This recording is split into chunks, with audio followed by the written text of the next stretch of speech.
እንኳን ለጌታችንና ለመድኃኒታችን ለኢየሱስ ክርስቶስ የትንሣኤ በዓል በሰላም አደረሳችሁ።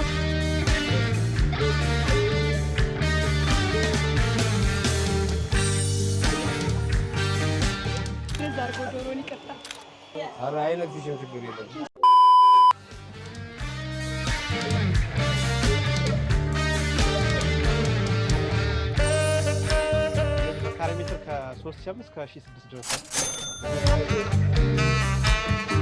በርበሬ ስንት ነው? በርበሬ 900 ብር አለ፣ 850 አለ።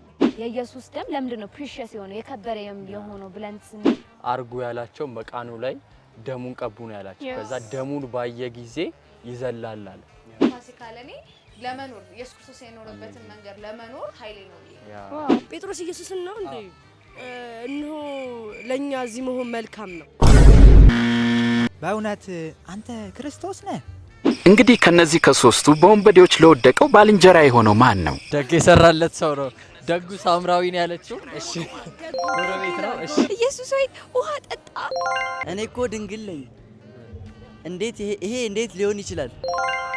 Every sinner has a future and every saint has a past ይላል። ለዛ ነው actually አጋንንት የሚጣላል። እኛን ሳይን በቃ we have a future ከእግዚአብሔር ጋር ምንም አይነት future የለውም። የሚቀርብለት ደም የለም ምን የለም። 100 ህግ ቢኖርና 99ን ቢያረጉና አንዱን ባያረጉ ሁሉም ይሻራል ማለት ነውና what kind of በቃ ሃርድ ወርክ ነበር የሚሆነው ማለት ነው። ኢማጂን ኤግዛክት 99 ኖተሽ አንድ ስለሰብ በዚህ ነው ሲባል አለመታዘዝ አመጻን ሊምር በወደደ የመጀመሪያውን ፍሪዳ ተውቶ እርቅን አወረደ። ከሩቅ የማየውና የምመለከተው ነገር ቢያስደነግጠኝም የማስበው ግን ስለ ጌታዬ ነበር። ስለዚህ ይህን በዓል አስመልክቶ ከአርሚ ትንሽ ስጦታ ይዘን ለመተናል። እሱ ልናበረክትልን የመጣ ነው። ተባረኩልኝ። አመሰግናለሁ። ይህንን ልናበረክትልን እንፈልጋለን። እሺ እናመሰግናለን።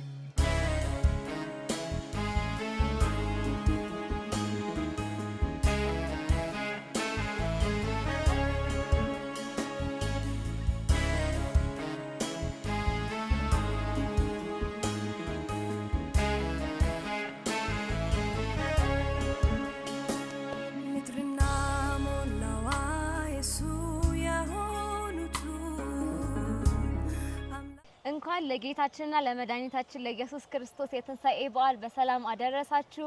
እኛ አርሚዎች ነን። አርሚ ማለት anointed reigning mighty youth ማለት ነው። ዛሬ ደግሞ ልዩ የሆነ የበዓል ፕሮግራም ይዘንላችሁ መተናል። ፕሮግራሞቻችን እንግዲህ የሚሆኑት አዝናኝ፣ አስቂኝ፣ አስተማሪ ሲሆን ከኮምፓሽን ቲም ጋር የወጣንባቸው ቦታዎች ነበሩ። ከእንደገና ደግሞ በዓል ላይ አንዳንድ ቦታዎች ሄደን ነበረ።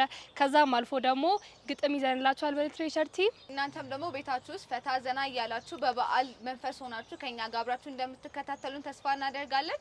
እስከ ፕሮግራሙ መጨረሻ ከኔ ከመክሊት ነገደ፣ ከኔ ከሮሰን ፈለቀ፣ ከኔ ከቢጋ አበባየሁ፣ ከኔ ከኢዮብ ኢሳያስ እና ከኔ ከፍቅር መስፍን ጋር አብራችሁ እንድትሆኑ እንጋብዛችኋለን። መልካም በዓል።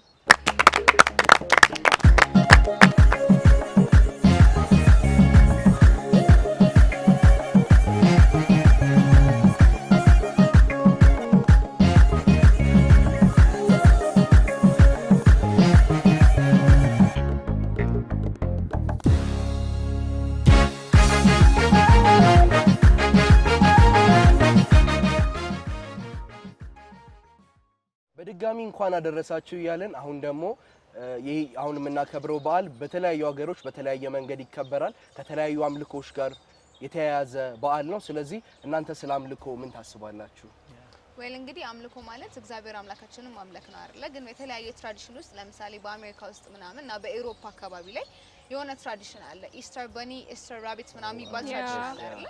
እሱ ከኢየሱስ ክርስቶስ ጋር ምን ያገናኘዋል? እነሱ አሁን ለምሳሌ ኢስተር በኒ፣ ኢስተር ራቢት የሚባሉት የኦስትሮ ከምትባል ጋደስ ጋር ነው የሚገናኘውና የኦስትሮ የምትባለው ጋደስ የፈርቲሊቲ እና የኒው ቢጊኒንግ አምላክ ናት ተብሎ ነው የሚታመነውና ከአዲስ ቢጊኒንግ ትንሳኤን ኦር ኢስተርን ከአዲስ ቢጊኒንግ ጋር አያይዛ ነበርና ብዙ ሰዎች የሚያከብሩት በውጪ ዘንድ በቃ ኢስተር በኒ እንቁላል በመሰጣጣት አይደለ የሆነ ጌሞችን በመጫወት ምናምን አይደለም የሚያከብሩት። እሱ ከክርስቶስ ትንሳኤ ጋር ምንም አያገናኘውምና እናንተ በዚህ ሐሳብ ላይ ምን አላችሁ? የፋሲካ በዓል ከዚህ ጋር ብዙ የሚያገናኘው ነገር የለም። ፋሲካ በዓል ብዙ ሰው የሚመስለው ይሄ ተግባሩ ማድረግ እንዳልሽው በዓል ከሌላ ነገር ጋር ይገናኛል ይላል። ግን ዋናው ፋሲካ የተጀመረው ከኢየሱስ ክርስቶስ ዋናው የሚከበረው ኢየሱስ ክርስቶስ ቢሆንም ከዛ በፊት ግን ለካ ነበረ የኢየሱስ ክርስቶስ ከመወለዱ ከመሞቱ በፊት ፋሲካ የሚባል በዓል ነበረ። እስራኤላውያኖች የሚያደርጉት ልክ ከግብጽ ሲወጡ ይታረዳል በግ ከዛ እርሾ የሌለው እንትን ብሉ ምናምን ከተባለ በኋላ ከዛኔ ጀምሮ ልክ ከእስራኤል ከግብጽ ሲወጡ በዓል ነው አለ የፋሲካ በዓል ይሆንላቸዋል አለ የደስታ በዓል ይሆንላቸዋል አለ። ስለዚህ የሚያገናኘው ዋናው ይሄ ከኢየሱስ ክርስቶስ ደም ጋር ነው እና ይሄኛው ዘመን ያመጣው በዓል ነው እንጂ የሚያገናኘው ነገር ብዙ አሁን በኢትዮጵያ ደግሞ በጣም ብዙ የሚያስደስተን ነገር አለ አይደለ? ፋሲካ ወይም ደግሞ ትንሳኤ ስንል የግድ በዓሉ ቀን ብቻ አይደለም። ድባቡ ደስ ይላል፣ ግርግሩ ደስ ይላል፣ የበዓል አካባቢ ያለው ሰሞን በጣም ደስ ይላል አይደለ? ከቀጣይ ወዳለው ፕሮግራም ከመሄዴ በፊት ደግሞ እስቲ እናንተ ፋሲካን በጣም ምንድን ነው የሚያስደስታችሁ? እኔ ከፋሲካ ምግቡ ነው ደስ የሚለኝ። በጣም በቃ የሆነ ትራዲሽናል የሆነ ምግብ ምናምን በጣም ነው የምወደው። ደስ ይላል። ኢቭስ የኢቭ ፕሮግራም ማለት በቸርች የምናሳልፈው ያው ልጅ ሆኜ የማሳልፍ የነበረው በልጆች ጋር እኔ ማስበው የነበረው ትክክል አይደለም ነበር ያኔ ግን በቃ መተን ጌም የምንጫወትበት ልጆች ጋር ሆነን ምናምን ግን ዋናው ግን ለካ የምናሳልፈው ቸርች ውስጥ የምናከብረው በዓል ነውና ያ እሱ በጣም ደስ ይላል። ደስ ይላል። ያ እኔ ሜንሊ ቸርች ውስጥ ያለው አትሞስፌር ወርሺፕ ራሱ ይቀየራል። ልብስ ይቀየራል። ነጭ በነጭ ነው የምታየውና ያ አትሞስፌር በጣም ኤክሳይት ያደርጋል። ከዛ ባለፈ ደግሞ እኔ በጣም ደስ የሚለኝ ነገር ያው አቢጊያም ብለዋለች አዝማሚያ ወይም ደግሞ ኢንቫይሮንመንቱ ሰፈር ውስጥ ያለው እኛ ቤት ዶሮ ተሰርቷል፣ እኛ ቤት እንደዚህ ያለ በቃ ምሳኛ ጋር ናችሁ ራት እኛ ጋር ናችሁ የሚባለው ነገር አለ። በጣም ደስ የሚል ካልቸር ነው ያለንና በሳይድስ ግን ከሁሉም በላይ ፋሲካን በዋነኝነት እናስባለንና ከዚህ አልፎ ግን እኛ አርሚዎች ወተን ነበረ ገበያ አዝማሚያው ልናየው ሂሳቡን ልናየው ምን ወጣ ምን ጨምረው የበዓል ሰሞን ታውቃላችሁ ገበያ አይደለ መቼስ ማክሰ የለም። እንደውም አንዳንድ ሰዎች እየነገሩኝ ነበረ ቅድም ገበያኛ ሽንኩርት ምናምን ለመግዛት ሳይሆን የምንወጣው ይሄ ሾፒንግ ፎር አወር ፐርሰናል ቲንግስ ልብስ ምናምን ለመግዛት ስንወጣ ነው ደስ የሚለን። ለሽንኩርት ምናምን የማይወዱ ሰዎች አሉና እንደውም አንድ ሪሰርች ሰርተን ነበርና ስናየው በጣም በሚገርም ሁኔታ አብዛኛው ሰው በጣም ሾፒንግ ላይ አዲክቲቭ ነውና they don't even recognize አያረጉትም አያስተውሉትም። እና በቃ ይሄ በዓል ሲመጣ ግዴታ ሁሉ ነገር አዲስ መሆን አለበት፣ ሁሉ ነገር መቀየር አለበት። ይሄ መኝታ ቤት አልጋውን ሶላ ምናምን አለ አይደል በጋረጃ ዳዲ ራሱ የሚነግረን ነገር አለ። ያን ሌላ በዓል የምትቀመጠው ሳህንና ብርጭቆ ልትወጣው ያው ለተመልካቾቻችን ደግሞ የአርሚ ገበያ ምን ይመስላል የሚለውን በገበያ ውሎች እናሳይተናል። ከዶሮ ከእህሎች ከዛም አልፎ ደግሞ የቤት ቁሳቁሶችን ዋጋ ጠይቀን የበዓል ሰሞን የሚመጣውን ጭማሪና ቅናሽ ደግሞ አይተን መተናል። ተከታተሉ። መቼ እንደሞተ ቀረ ከሙታንም ተነሳ በትንሣኤው ተነሳ።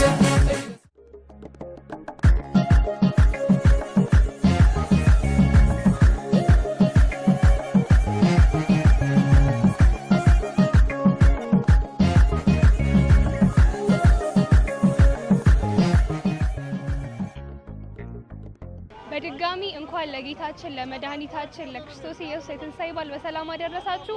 እንግዲህ አሁን እንደምታዩት የምንገኘው ሾላ ገበያ ውስጥ ነው። የገበያ አዝማሚያውና ሁኔታውን እናያለን። እስከ ፕሮግራማችን መጨረሻ አብራችሁን ቆዩ።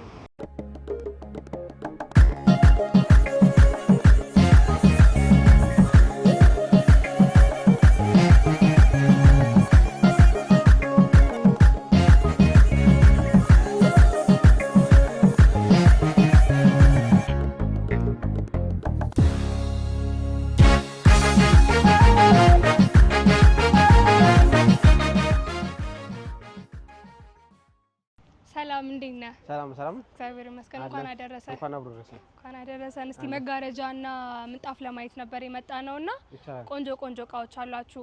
ምንጣፎች ስንት ናቸው? ምንጣፍ እነዚህ የሚቆረጥ በካሬ ሜትር ናቸው። ኦኬ። እነዚህ በካሬ ሜትር ከ3000 እስከ 1006 ድረስ አለ አይነት ያላቸው በካሬ ደረጃ ማለት ነው። አዎ ይለያያሉ። ኳሊቲ ምናምን ኳሊቲነታቸው ይለያል። እነዚህ አሁን የቱርክ ምንጣፎች አሉ። ኦኬ።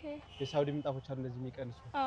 አሁን ትልቅ ከፍ ያለ ዋጋው 3700 ብር ነው። እስከ 1006 ድረስ አለ በካሬ ሜትር ማለት ነው። እንደ አይነት ነው ይለያያሉ። ያማምራሉ። ደግሞ የተዘጋጁ አሉ ደግሞ በእነዚህ እዛ ጋር ያሉት እነዚህ በሜትር ተዘጋጅተው የሚመጡ ናቸው። የሚቆረጡ ሳይሆን አሁን እነዚህ የሚቆረጡ ናቸው። ያኛው ግን ተዘጋጅቶ ይመጣ ነው። ሰው ኦርደር ማድረግ ቢፈልግም ይችላል ማለት ነው። እኛ በትእዛዝ የሚቆረጣሉ የምትፈልጉት ሳይዝ፣ እነዛ ግን ሬዲ ሜድ ናቸው ተዘጋጅተው የሚመጡ ናቸው ማለት ነው። አሁን እነዛ ሜትር ከ50 ቦለክ ያለ 2 በ3 አለ 2 ተኩል 3 ተኩል እስከ 3 4 ድረስ አለ። ከዛ በላይ ነው ግን በእነዚህ በሚቆረጡት ነው የሚሰሩት። እንደ ሰው ምርጫ ነው እንደመረጠው ነው ማለት ነው። እነዚህ በፈለግሽው አይደለ ኦርደር ይደረጋል። የዓመት በዓል ዋጋ ነው ወይስ የሁሉም የተመጣጣኝ ፊክስድ የሆነ ዋጋ ነው ያላቸው? ፊክስድ የሆነ ዋጋ ነው ማለት ለባል እንደዚህ የጨመረ ነገር ጭራሽ የለም ማለት ከገበያው አንፃር ባሁን የተወሰነ እቃ ጨምሯል ነው እንጂ ለባል እንደዚህ ዳዲስ የጨመረ ነገር ምንም ነገር የለም። እስካሁን አልጨመረም። ላስቲኮቹ ምንጣፍ አንድ አይነት ናቸው አይደለ? ላስቲክም ደረጃ አላቸው። ኦኬ ከ600 ብር እስከ 300 ድረስ አለ ደረጃ አላቸው። በሜትር ማለት ነው። በሜትር አሁን እንደዚህ በሜትር ነው የሚቆረጡት። ደረጃ አላቸው። አንድ ሰው መጋረጃ ማሰራት ቢፈልግና ቢመጣ እናንተ ጋር ምን አይነት ሰርቪስ ሰጡታላችሁ? ለምሳሌ አሁን ስመጫ አንቺ ቤትሽ ለክተሽ ነው መጪው። ለክተሽ ካልመጣሽ ደግሞ እኛ ሄደን መለካት እንችላለን። በቤትሽ ልክ ነው ሄደን ነው የምንሰራው ማለት በሚያስፈልግሽ ልክ አለ ያ በጣቃ ስለሆነ እነዚህ በቦታሽ ልክ ተለክቶ ነው የሚሰራው። ያው ይለያያል። የሳሎን መጋረጃ የጓዳ መጋረጃ አይደለ? እንደ ማለት በምርጫ እንደመረጥሽ ነው። ኦኬ አሁን እነዚህ ዳንቴል የሚባሉ ጨርቆች ናቸው። እነዚህ እነዚህ ሳሳ ያለ ዳንቴል ይባላሉ። እነዚህ ዳንቴል ነው የሚባሉ ጨርቅ ናቸው። ሳሳ ያሉ ናቸው። በጣም ወፋፍራም ጨርቆች ደግሞ አሉ በእነዚህ አሁን እነዚህ በጣም ወፍራም ጨርቆች ናቸው። ኦኬ እዚህ ጋር ያሉት ማለት ነው። ከለር አላቸው። ለዛኝ ለስሱም ለወፍራም ከለር አላቸው። የሚፈልገን ከለር ወፍራም ናቸው እነዚህ። የማቴሪያል እነዚህ በጣም ኳሊቲ ጨርቆች ናቸው። እነዚህም በሜትር እስከ ከ1006 እስከ 1002 ድረስ አላቸው። እነዚህ በሜትር ዳንቴሎቹስ በሜትር ስንት ናቸው? ዳንቴሎቹ ደግሞ 1002 አለ 900 ብር አላቸው በሜትር ማለት ነው። እና በምትፈልጊው ያለ ይሰራል በትእዛዝ ማለት ነው። በትእዛዝ ማለት ነው። በትእዛዝ በምትፈልጊው ይበቃኛል ባልሽው ልክ ነው የሚሰራው። ለፍሬንች ዶር ለመስኮት ለተለያየ ነገር ለበር እንደ በፈለግሽው ነው የሚሰሩት። ጨርቁ መርጠሽ ማለት ነው። ያማምራሉ በጣም። እሺ እንግዲህ እቃዎቻችሁ በጣም ያማምራሉና ሰዎች እናንተን ቢፈልጓችሁ የት ነው ሊያገኟችሁ የሚችሉት? አድራሻችን ሾላ ገበያ ነው። ተስፋ ብርሃን ትምህርት ቤት ፊት ለፊት ነው። 0912 13 28 79 እንግዲህ ተመልካቾቻችን እንግዲህ እንዳያችሁት አሁን መጋረጃም አይተናል። ከዛም አልፎ ደግሞ ምንጣፎችን አይተናል። አብራችሁን ቆዩ። አሁን ደግሞ ሌሎች ቦታዎችን ሄደን ደግሞ እናያለን። መቼ እንደሞተ ቀረ ከሙታንም ተነሳ በትንሣኤው ተነሳ። አሁን ደግሞ የምንገኘው በእቃ ቤት ውስጥ ነው። ያው እንደምታዩት የሾላ ውስጥ እየገበየን ያለ ነው። አዳዲስ ነገሮችን እያየን ያለ ነው። እዚህ ጋር ደግሞ ያገኘ ነው የወጥ መስሪያ ድስቶችን ነው። 5 ፒስ አንድ ላይ ናቸው። በጣም በተመጣጣኝና ደስ በሚል ዋጋ ያገኘ ነውና በጣም የሚገርመው ነገር ደግሞ የባህል ዋጋ ምናምን አልጨመረምና በ17,000 ያገኘናቸውና ከዛም አልፎ ደግሞ ይሄ ስጋ ለመጥበስ ምናምን እንቁላል ለመጥበስ የሚሆኑ ፓኖች አሉ እዚህ ጋርና መጥበሻዎች 3 ቁጥር 2 ቁጥርና 1 ቁጥር ተብለው ይነገራሉ። እነዚህ በ2500 በ2000 ከዛ አነስ ባሉ ዋጋዎች ይገኛል። ማለት በጣም ሰላማዊ የሆነ ዋጋ ነው እየሰማሁ ያለሁት። እስካሁን ድረስ የጨመረ ነገር አላገኘሁም። ከዛም አልፎ ደግሞ ይሄ እነዚህ የቡና ማቅረቢያዎች ደግሞ 3 ፒስ ናቸው በ1500 ብር ይገኛሉ። ከዛም አልፎ ደግሞ በእንጨት አለ። በእንጨት ያለው ደግሞ 3000 ብር ነው። ከእንደገና እነዚህ ቡናና የቡና ማቅረቢያዎች ከ2000 እስከ 2500 በጣም በሚያማምር ዲዛይንና በሚያማምር መልክ ነው ያሉት። እኔ ራሴ ለራሴ አንድ ገዛለሁ እያልኩኝ ነበር። እንግዲህ ደግሞ ስቶቮችም አሉ ከ2000 እስከ 2500። እንግዲህ ሾላ ውስጥ እየመጣችሁ መገብየት ትችላላችሁ በጣም በተመጣጣኝ ዋጋ። እስቲ ደግሞ ወደ ቀጣይ እንሂድ።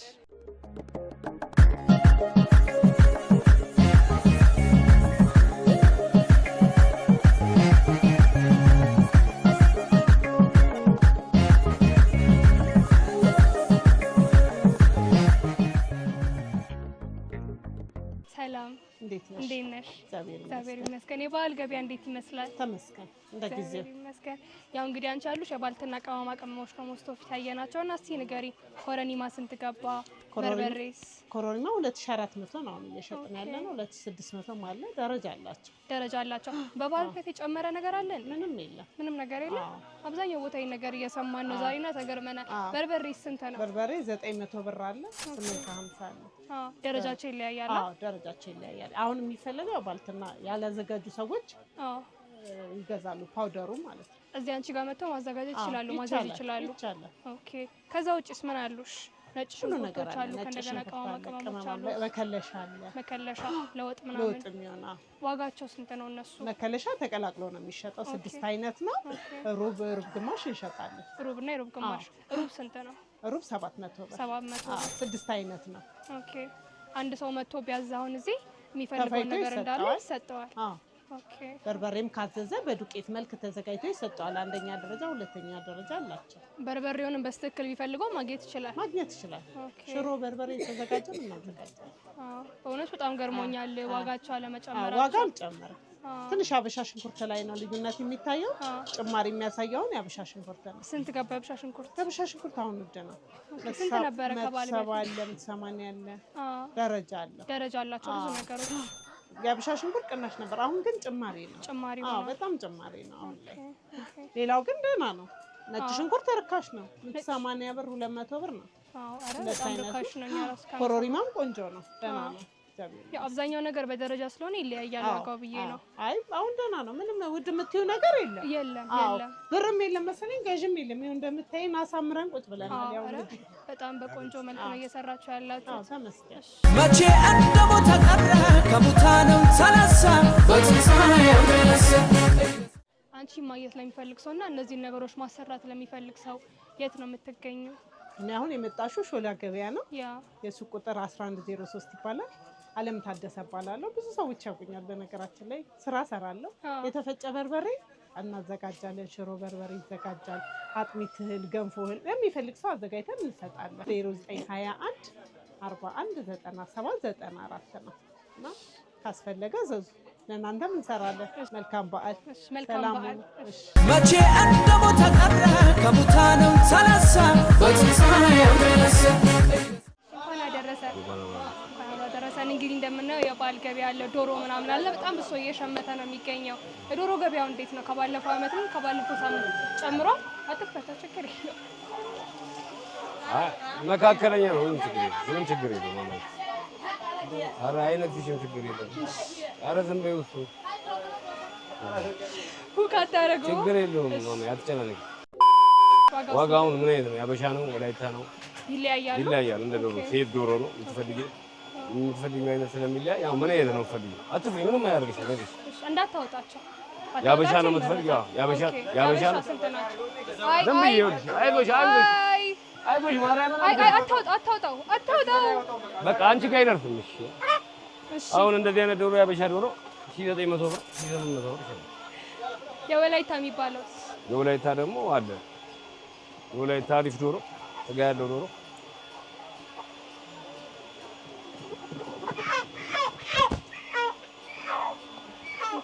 እንደዚህ አይነት ዶሮ ደግሞ አለ። በጣም ትልቅ ዶሮ ይሄ 2200 ብር። የመጨረሻው ዋጋው 2000 ብር። ሴት ዶሮ አለ።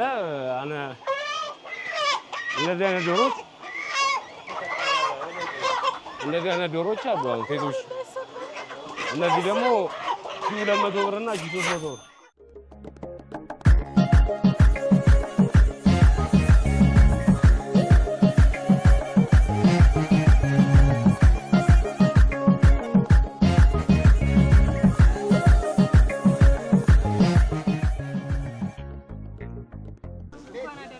እንኳን አብሮ አደረሰ። የበዓል ገበያ አሪፍ ነው። እንግዲህ ያው እንደምታዩት አሪፍ ነው፣ ቆንጆ ነው። ሰውም ገባ ገባ እያለ ነው። እንግዲህ እንዴት ነው የበዓል ካሮት፣ ቀይ ስር ምናምን፣ ሽንኩርት ሁሉም አለ። ዋጋቸውም ያን ያክል የሚጋነን አይደለም። ለገበያ ለበዓል አካባቢ ጨምሯል እንዴ ዋጋው? አይ አልጨመረም። ያን ያክል ጨመረም አይባልም። ከበዓል በፊት ነው ቆይቷል ከጨመረ እንጂ ተመልካቾቻችን ዋጋውን ንገረን፣ በኪሎ ስንት እንደሆነ በጣም እየሰማን ያለ ነው። ዋጋ እንደጨመረ ነበርና እንደውም አሁን ዛሬ ስናይ በጣም ብዙ ቦታ ዋጋ አልጨመረም። አይ አልጨመረም። አሁን ሽንኩርት 100 ብር ነው። ከባለ በፊትም 100 ብር ነው። ቆይቷል 15 ቀን 20 ቀን ይሆናል። ቲማቲምም እንደዚህ 70 ብር ነው ኪሎ። ድንች 70 ብር ነው። ካሮት 120 ብር። ነጭ ሽንኩርት 250 ነው። ትንሽ የአበሻ ሽንኩርት ጨምሯል። 120 ብር ነበረ፣ አሁን 180 ብር እየተሸጠ ያለው እንጂ ሌሎቹ ያው ባለበት ነው። ቅጠላ ቅጠሎች ሰላጣ 200 ብር ነው ኪሎ። የአበሻ ጎመን 30 ብር፣ ቆስጣ 30 ብር፣ ባሮ ቅጠል 150 ብር ነው። ፎሶሊያ 250። የበዓል ገበያው ምን ይመስላል? አትሞስፌሩ እንዴት ነው? አሪፍ ነው። ደስ ይላል። ሰውም ያው ግርግሩ እንደምታየው ያው ደስ ይላል። ገና 3 ቀን 4 ቀን እየቀረው እንደዚህ ከሆነ አሪፍ ነው። እንጂ አሪፍ ነው። ስለዚህ አንተ ማግኘት የሚፈልጉ ሰዎች ማን ብለው ያገኙ? ሾላ ሲመጡ ሾላ ገበያ ሃይማኖት ባልትና የሚል አለ። እኔ ጆኒ ይባላለሁ። ሃይማኖት ባልትና ፊት ለፊት የመጀመሪያው ሱቅ ነው። ያው ቆንጆ ነገሮች እናቀርባለን በተመጣጣኝ ዋጋ 0939 38 76 50 ብለው ይደውሉ። እናመሰግናለን። እሺ ማንም አመሰግናለሁ። ተመልካቾቻችን እንግዲህ የባህላት ማሚያን ያየነው ግን አላለቀም። ከዚህ ደግሞ በላይ የምናያቸው ነገሮች ይኖራሉ። አብራችሁ መቼ እንደሞተ ቀረ ከሙታንም ተነሳ በትንሣኤ የተነሳ። እንግዲህ ገበያ ዳሰሳችን እንደቀጠለ ነው። አሁን ደግሞ የምንገኘው የቤት እቃዎችን ልናይ ነው። አብራችሁን ቆዩ። እንኳን አደረሰ እንኳን አብሮ አደረሰን። እንኳን ደህና ቆያችሁ። እንግዲህ ያላችሁ እቃ በጣም ነው የሚያምረው። ከውጭ ጀምሮ ስገባ በጣም ላይን ማራኪዎች ናቸውና ያው እንግዲህ አሁን የገበያ ሰሞን ነው። አብዛኛው ሰው ሶፋ ለቤቱ አልጋ የሚገዛበት ሰዓት ላይ ነውና እናንተ ምን እንዳላችሁ ስለ እቃዎቻችሁ ንገረኝ እስቲ። ሶፋም አለን፣ አልጋ፣ የምግብ ጠረጴዛ አለ። ኦኬ። ቲቪ ስታንዶች አሉ። የሶፋ ደግሞ ሴንተር ቴብሎች አሉ። ከሁሉም ቆንጆ የሚባሉትን ላሳይሽ። ሁሉም ማለትም ሁሉም ቆንጆ ናቸው። የሳይዝ ልዩነት የማቴሪያል ልዩነት የላቸውም። የሳይዝ እና የእንትን ልዩነት ብቻ ነው ያለው። ኦኬ። ስለዚህ ይሄ አሁን ለምሳሌ ይሄን ሶፋ ብንወስድ እነዚህ ሶፋ ከሆነ የሚሰራበት ከፋይ ነው ጨርቁ። አውስትራሊያ እንጨት ነው። ኦኬ። የከስተራ ቦንድድ ነው መቀመጫ። ኦኬ። የምንጠቀመው ማቴሪያል። አልጋዎች ደግሞ አሉ። የምግብ ጠረጴዛም አለ። የምግብ ጠረጴዛ ያየው ነበር። በጣም ነው ይሄ ለአይን የሚያምረው። ቅድም ያየሁት ነበረ። ሰው ቢቀመጥበት ራሱ በጣም ቆንጆ ደግሞ ኳሊቲ እቃዎች ናቸው። በጣም ኳሊቲ እቃ ነው። ያ ስለዚህ በእነዚህም አለ። ዩቪ የምንጠቀመው ደግሞ አለ። ኦኬ። ዩቪ ማለት ኦኬ። ምን እንደሚለየው እነዚህ ከነዛ? ልዩነቱ አሁን ይሄ ዩቪ ነው። ይሄና ይሄ አሁን ልዩነቱ ላይን የሚያስታውቃል። ልዩነት አላቸው። ይሄ ዩቪ የሚባለው የሀገር ውስጥ ሆኖ በምርጥ ኳሊቲ የሚሰራ ነው። በእነዚህ በ8 ወንበር ነው ያለው። በእነዚህ በ8 ወንበር። ኦኬ። በ8 ወንበር አለ። በ6ም አለው። በብዙ አይነት አለው። ስንት ናቸው የሚባሉት እነዚህ? 140 ሺህ ብር ነው። ኦኬ። የሀገር ውስጥ የሀገር ውስጥ ሆኖ ይሄም የሀገር ውስጥ ነው። የኳሊቲ ልዩነት ነው ያላቸው። ኦኬ። ይሄም ቦክሲ ነው።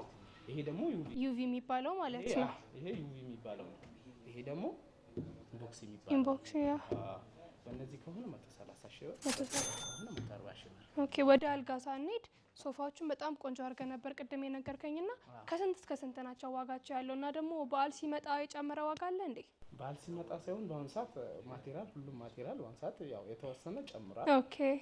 በዛ ተንተርሰን ደግሞ እኛ ደግሞ ለበዓል የምንጨምረው የነበረውን ዲስካውንት አድርገን አልጨመርንም። እኛ ዋጋ ቢጨምርም አልጨመርንም። ከዚህ በኋላ ነው በሚገቡ እቃዎች ናቸው። ካሁን በኋላ በመጣው ማለት ነው። ኦኬ። ባሉ እቃዎች መጀመሪያ በነበረው ነው። የዚህ ሶፋ 160 ሺህ ብር ነው። ኦኬ። ጠረጴዛ ከነ ጠረጴዛው ከሆነ 195 ሺህ ብር ይለያያሉ ማለት ነው። አሁን ለምሳሌ ብዙ ሰው ለብቻው የሚፈልጋለ፣ ሙሉ የሚፈልጋለ። ኦኬ። እንደዛ ከሆነ አንድ ላይ ከሆነ 195 ሺህ ብር ነው። ቲቪ ስታንድ ደግሞ ማችም አለ ከፈለገ ማች። ይሄው እነዚህም አሉ። ያ እና ይሄው ማች ነው። ኦኬ። እንዴት ናቸው? ደግሞ ዲስካውንት እናደርግለታለን አንድ ላይ ለሚወስዱ ማለት ነው። አሁን ለምሳሌ ቲቪ ስታንድ፣ ጠረጴዛ፣ ሶፋ ለሚወስድ ሰው ሲመጣ ዲስካውንት እናደርግለታለን። ኦኬ። ናይስ። ምንድነው ኳሊቲያቸው ይለያያል ብለህ ነበር? እንደ ኳሊቲያቸው ዋጋቸው ይለያያል እንዴ? አሁን ሳይዝም ሲሰፋ ኳሊቲም ሲሰፋ። አሁን ይሄ ትልቅ የሚባል ሶፋ ነው ሳይዙ። ሰፋ ያለ ሶፋ ነው እያየሁት ነው። ተለቅ ያለ እንደውም ቆንጆ ነው። ተቀመው ደግሞ ኤክስትራ ቦንድድ ነው። ቦንድዱ ከስር ውፍረትና እንትን ልዩነት አላቸው። ውፍረት የቴክነስ ውፍረት የሚጨምር ከሆነ በዛ ልክ ደግሞ ቦንድዱ ዋጋ ይጨምራል። ኦኬ። በዚያው ወፈር ያለ ቦንድ ስለተጠቀም ዋጋው ትንሽ ጨምርላ። የሚቀንስም አለው። የሚቀንሱ አሉ። በሚቀንሰው ለምሳሌ በዚህኛው ሶፋ ብንወስ ሳይዟ አነስተኛች። አነስተኛሽ ናቸው እነዚህ። አነስተኛ ለሆነ ቤት ነው እነዚህ የሚመረጡት ናቸው ያሉት። በዚህኛውም ከሆነ ዋጋ እስከ 95 ሺህ ብር 95 ሺህ ድረስ እስከ 95 ሺህ ብር በእነዚህ። ኦኬ። ሳይዝ ብቻ ሳይሆን ኳሊቲም ይቀንሳል። ኳሊቲ የመቀመጫ ቦንድዳቸው ያኛው ጠንከር ቲክነስ ልዩነት ነው ያላቸው። ያየሁት ነበረ። ቲክነስ ይሄ አሁን ቲክነሱ ትንሽ ቦንድድ የሚገባው ትንሽ ታንሳለች እና ያኛው ወፈር ይላል። ያኛው ነው ልዩነታቸው። እሺ። እስቲ አልጋዎቹን ደግሞ አሳየኝ። ሰዎች ለአመት በዓል እንግዲህ ይገዛሉ አይደል? አልጋ አዳዲስ። እንደውም ያው በአሁኑ ሰዓት የመጋባት የጋብቻ የጋብቻ ሰውን ስለሆነ ብዙ ሰው በአሁኑ ሰዓት እንደውም ከሶፋ ይልቅ አልጋ ያስቀድማል። ያ ስለዚህ አልጋዎች ሜትር ከ80 ነው። ያልጋ ይሄ ሜትር ከ80 ነው አይመስልም። ሁለት ኮሞዲኖ አለው ከጎን ጎን። ኦኬ ኮሞዲኖች ከጎን የሚቀመጣሉ። በዚህኛው ከሆነ ዋጋ ደግሞ እስከ 95000 ብር። እስከ 95000 ብር በጣም ቆንጆ ዋጋ ነው። በሚገርም ዋጋ። ኧረ እኔም ገዛለሁ ለራሴ ግዴታ ነው። እነዚህ አልጋዎችስ ሜትር ከ50 ነው ይሄኛው። ሜትር ከ50 ነው ይሄ? ሜትር ከ50 ነው። ይሄ ትልቅ ይመስላል። ያልጋው ከራሱ ስለተሰራ ነው። ኦኬ ለዛ ነው። ኮሞዲኖቹ በራሱ በሜትር ከ50 በሜትር ከ80 በራሱ ነው ያለቀው። ለዛ ነው። ፍራሹም አንድ ላይ ነው ወይስ እንዴት ነው? ፍራሽ ሳይጨምር። ብዙ አይነት አለው። ፍራሽ ሳይጨምር ቆንጆ ፍራሾች አሉ። ደስ የሚለው እሱኛው በራሱ ያለቀው ሜትር ከ50 ነው። በራሱ እንደዚህ ያልወጣለት ማለት ነው። ከጎን ጎን ያለው ማለት በዚህ በሌዘር ነው የተሰራው። በጣም ቆንጆ ዲዛይኑ ራሱ ያ ዲዛይኑ ያምራል። እያየሁት ነበር ቅድም ጀምሬ። በእነዚህ ከሆነ ደግሞ እስከ 80000 ብር። ኦኬ አይ ፕራይሱ በጣም ቆንጆ ነው። ለበዓል እንደውም ይሄን ያህል ከፍ አላለም። እያየሁት ነው። ገና ያው እንደነገርኩሽ ነው። ከዚህ በኋላ በሚገባ እቃዎች ናቸው። ካሁን በኋላ በሚመጡ ማለት ነው። ትንሽ የዋጋ ጭማሪ የሚኖረው። ኦኬ ካሁን ባለን ዋጋ ጭማሪ አላረግም። እንግዲህ አልጋዎቹን አይተናል። በጣም ያማምራሉ፣ ጠንካራ ናቸው። ለዲዛይን ላይን ራሱ የሚያምሩ ነገሮች ናቸውና ይሄ ሶፋ ቅድም ጀምሮ ስገባ እያየሁት ነበረ። በጣም ተለቅ ያለ ነው። ገዘፍ ከነዛኞቹ ይለያል አይደለ? ሳይዙም ተለቅ ይላል። እና ሌዘር ነው የተሰራው። ሌዘር ነው እያየሁት ነበረ። ሌዘር ነው ትንሽ ተለቅ ይላል። ዋጋው እስከ 250,000 ብር። እስከ 250,000 ብር። ጠረጴዛ አያካትም ስቲላ ምንጣፉንም አያካትም። ግን በጣም የተስማማ ዋጋ ነው ያላችሁ ኳሊቲ እቃዎች ስለሆኑ ያ ይሄ ሲንቴቲክም ስለሆነ ያ በጣም የሚመች ቦታ ነው። መወልወልም ትችያለሽ። መወልወል ይችላል። ማጠብ ትችያለሽ እንደፈለግሽ። ይሄ ለቤተሰብ ምናምን ይመቻል። ለሚደፋ ምናምን ነገር ካለ በተለይ ተለቅ ላለ ሳሎን ያ ግርማ ሞገስም አለው ሲገባ ሶፋው። በጣም የሚያምረው ሶፋው ራሱ ያ በጣም ቆንጆ ናቸው። እንግዲህ ተመልካቾቻችን አንተ ጋር ያሉትን እቃዎች አይተዋልና አሁን አንተን ማግኘት ቢፈልጉና እነዚህን እቃዎች መሸመት ቢፈልጉ የት ሊያገኙህ እንደሚችሉና ስልክ ቁጥርህን ለተመልካቾቻችን ትነግርልናለህ? ቁጥር 1 ያው ጀሞ መስታወት ፋብሪካው ፊት ለፊት አለ። ኦኬ። ቁጥር 2 ደግሞ ሾላ መገናኛ አበበች ህንጻ ላይ አንደኛ ፎቅ ላይ ያገኛል። አንደኛ ቁጥር 3 ደግሞ ሰሚት 72 ጌታ ስሪልስቴ አንደኛ ፎቅ ላይ ያገኛል። ኦኬ። 09 11 24 38 50 ደውሎ ማግኘት ይችላል። እዛ ላይ ማግኘት ይችላሉ። እናመሰግናለን። እሺ እኔ ለቤቴ ሸምቼ ነው ከዚህ የምወጣው ዛሬ። እንግዲህ በጣም የሚያማምሩ እቃዎች ነው እያየሁኝ ያለሁት። በጣም ነው የሚያማምሩት። መቼ እንደሞተ ቀረ ከሙታንም ተነሳ በትንሣኤው ተነሳ።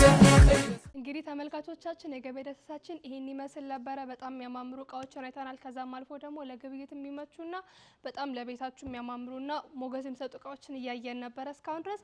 እናንተም ደግሞ መታችሁ እንደምገበዩ በጣም እርግጠኛ ነን። ያው እኔ ተማመንባችኋለሁ በአጠቃላይ መታችሁ እንደምትገዙ። ያው እንግዲህ ሾላም የነበረን ነገር አይታችኋል። እዚህም ለቤት እቃዎች የነበሩ ዳይኒንግ ቴብሎች፣ ከዛም አልፎ ደግሞ የሚያማምሩና በጣም ለቤታችሁ ውበት የሚሰጡ ሶፋዎችን አይተናል። ራችሁ ጊዜ ይሄን ይመስል ነበረ። ሻሎ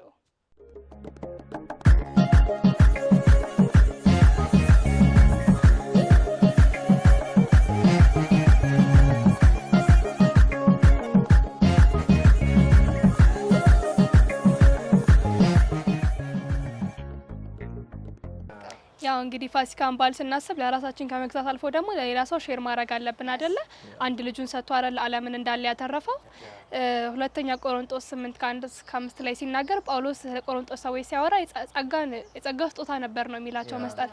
እና በጣም ከሚገርመኝ ነገሮች ማለት አንዱ ነው መስጠት የጸጋ ስጦታ መሆኑ ራሱ ስታውቁ በቃ ግሬስ ያስፈልገናል ለቤታ የምንለውና ይነግራቸዋል። በቃ ድህነታችሁ ቢበዛ ግን ከዛ አልፋችሁ ስጡ ይላቸዋልና ስፔሲፊክሊ ሲናገር እንደ አቅማቸው ብቻ ሳይሆን ከአቅማቸው በላይ በፈቃዳቸው እንደሰጡ መሰክርላቸው ይላልና ኢማጂን በቃ ካላቸው ሳይሆን ከሌላቸው ላይ ለእግዚአብሔር ሰጡትና በጣም እግዚአብሔርን ልብ ያሸነፉ ሰዎች መሀል አንዶቹ ናቸው አይደለ? ምን ትላላችሁ እናንተ ስለ መስጠት? አያችሁ መስጠት የእግዚአብሔር ባህሪ ነው አይደል? መስጠት ፍቅርን ይገልጻል። አያችሁ እግዚአብሔር አንድያ ልጁን እስከ መስጠት ድረስ ጥቅሱን ታነብልናል። እስከ መስጠት ድረስ ነው የወደደዋል። አያችሁ የመውደዱ መገለጫ መስጠት ነው። አያችሁ እግዚአብሔር ወደደ ስንል ወዶን ብቻ አይደለም የቆመው። አያችሁ እስከ መስጠት ድረስ ነው ይላል። ስለዚህ መስጠት በጣም ለእግዚአብሔር ቅርብ የሚያደርገን አንድ ነገር እሱ ነው ብዬ አስባለሁ። የልባችንን ያ ኮንዲሽን የልብ በጣም ብዙ ሰዎች ሀብታም ሆነው አይሰጧሉ። ለምን ሀብታም አይሰጥም እንዳትሉ የልባችን ኮንዲሽን እሱ ነገር ባይዘ የካንጋሩ መንፈስ ይባላል። ያ ዳዲ ነግሮናል። መንፈስ አባታችን በሲዲ ላይ ሲናገር የካንጋሩ መንፈስ እግሩ የረዘመ ነገር ግን እጁ ያጣል። እኛ ግን እንደዛ አይደለም። ሜርሲ ዮሐንስ 3:16 ላይ ቅድም አላንብብላችሁ በእርሱ የሚያምን ሁሉ የዘላለም ሕይወት እንዲኖረው እንጂ እንዳይጠፋ እግዚአብሔር አንድያ ልጁን እስኪሰጥ ድረስ ዓለምን እንዲሁ ወዷል ማለት አንድያ ልጁ ነው። ላይክ የሆነ አንዳንድ ሰዎች ላይክ አማራጭ አለ የሆነ ሌላ አለ፣ ግን እግዚአብሔር ግን የወደደን አንድያ ልጁን ብቸኛው የሆነው ልጁን ሰጥቶ ነው ዓለምን በሱ የጠቀለለው። ይሄን መረዳት በጣም ኢምፖርታንት ነው። አንድ ያለው ሁለት ይስጥር የሚለው እሱ ጋር አንድ ያለው ነው እግዚአብሔር የሰጠንና እኛም ካለን ነገር በጣም ትልቅ ሚራክል ነው አይደል? እግዚአብሔር አንድያ ልጁን መስጠቱ እንደው የሆነ ሲዲ ላይ ከሰማችሁ ምናምን እግዚአብሔር ከላይ ሆኖ ራሱ ወድሃለሁ ብሎ በደንበና ቢጽፍ ብሎ ነበር አይደል? ትልቅ ነበር ነው ማይ ጋር ነበር ነው እሱ ላይክ እውነት ከፍቅሩ የተነሳ ወረደልን። ላይክ አምላክ ነው ሰው የሆነልን ከዛም አልፎ የተሰቀለልና በጣም የእግዚአብሔርን ጥልቅ ፍቅር የምንረዳበት የእግዚአብሔርን ጥልቅ የሆነ መውደድ የምንረዳበት ነው አይደል? ይሄ መንፈሳዊ አባታችንም ሲናገር ሰው ሳይሰጥ መውደድ አይችልም። ሳንወድ መስጠት እንችላለን፣ ለመውደድ ግን ግዴታ መስጠት የሚለው ነገር ሁሌ የተሰጠው እና ይሄንን አስመልክቶ ተመልካቾቻችን ቀጣይ የሚኖረን ፕሮግራም የአርሚ የልገሳ ፕሮግራም ነው የሚሆነው። አንዳንድ ሰዎችን መንገድ ላይ ያገኘናቸውን ሰዎች በዓል እንዴት እንደሚያሳልፉ ይሄ የትንሳኤ በዓል ለነሱ ምን ማለት እንደሆነ ከነሱ ጋር ተነጋግረን ከዛ እንደ አርሚ ደግሞ ስጦታ ሰጥተናቸው ነበር። ወደሱ ፕሮግራም እንጋብዛችሁ፣ አብራችሁን ቆዩ። መቼ እንደሞተ ቀረ ከሙታንም ተነሳ በትንሣኤው ተነሳ። ሻሎም ውድ የጎስፔል ቲቪ ተመልካቾቻችን እንኳን ለጌታችንና ለመድኃኒታችን ለኢየሱስ ክርስቶስ ትንሣኤ በዓል በሰላም አደረሳችሁ። አሁን የምንገኘው የአርሚ የልገሳ ፕሮግራም ላይ ነው። በዚህ ፕሮግራም ላይ በመንገድ ላይ የምናገኛቸውን ሰዎች በዓልን እንዴት እንደሚያሳልፉ እንጠይቃቸዋለን። ከዛ በኋላ ከአርሚ ይሄንን ጊፍት እንሰጣቸዋለን ማለት ነው። አብራችሁ ቆዩ።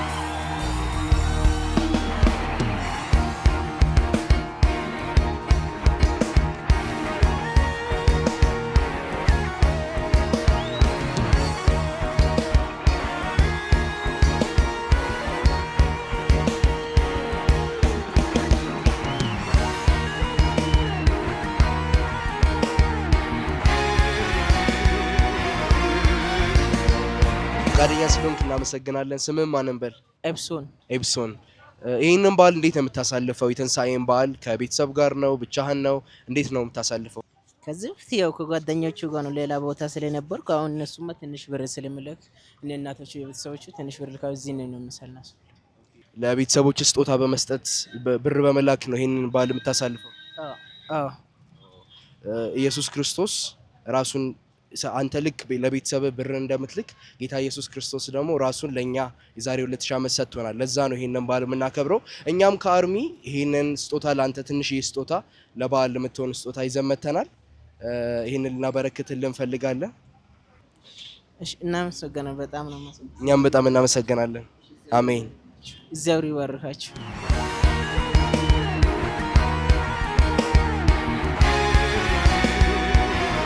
እሺ ወንድሜ ስምህ ማን ነው? አበበ። ኦኬ አበበ፣ ፈቃደኛ ስለሆንክ እናመሰግናለን። የትንሣኤን በዓል እንዴት ነው የምታሳልፈው? ከቤተሰብ ጋር ብቻህን ምን እያደረክ ነው የምታሳልፈው የትንሣኤን በዓል? ያው እንደሚሆነው በደስታ ምናምን አሳልፋለሁ። በደስታ ነው የምታሳልፈው? ዋው! የትንሣኤ በዓል ላንተ ምን ማለት ነው? ትንሣኤ ላንተ ምን ማለት ነው? የኔ ትንሣኤ ማለት የደስታ ማሳለፉ ነው። የስ እውነት ነው። የትንሣኤ በዓል የደስታ በዓላችን ነው። ምክንያቱም ጌታችን ኢየሱስ ክርስቶስ ለሰዎች ሁሉ የሚሆን መዳን ያመጣበት በዓል ነው። እኛም ከአርሚ ይሄንን ስጦታ ላንተ ልናበረክት ነው በዚህ ቀን የመጣ ነው። የጌታችን ኢየሱስ ክርስቶስን ራሱን መስጠት አስመልክቶ ይሄንን ስጦታ ላንተ ትንሽ ስጦታ ናት ላንተ ልንሰጥ መጥተናል። ቴንክ ዩ። አመሰግናለሁ። በጣም ነው የማመሰግነው። እግዚአብሔር ይስጥ። አሜን አሜን። እሺ እናመሰግናለን።